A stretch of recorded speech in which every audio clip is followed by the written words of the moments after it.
tadi akan dilanjutkan dengan penandatanganan prasasti.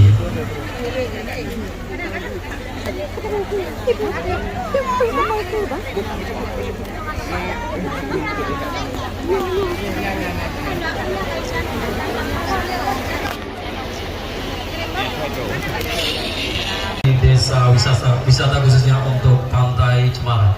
Dan setelah lagi kita juga mohon kesediaan daripada Bapak Menteri untuk dapat melakukan penanaman pohon cemara emas. Kita juga persilakan kepada adik-adik dari tim paduan suara dan juga dari Sanggar Genta Putrolingga juga merapat terus untuk dapat melakukan sesi foto bersama.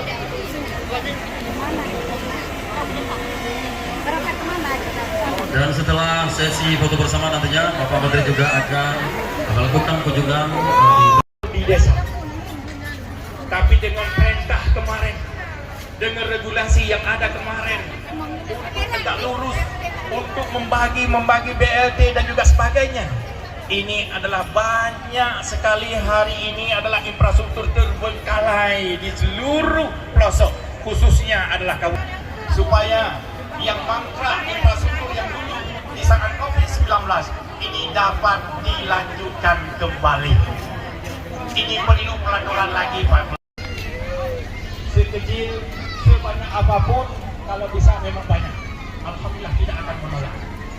Ya Pak Bupati ya, insya Allah.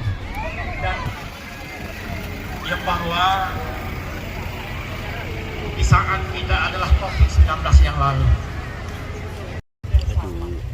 maka kami yakin Bapak Menteri pun sangat antusias. Bahkan Gus Menteri mengusulkan 5 miliar. Tetapi mengingat menimbang itu anggaran APBN saat ini adalah 3.000. Ujung kena, Saya yakin kalau 5 miliar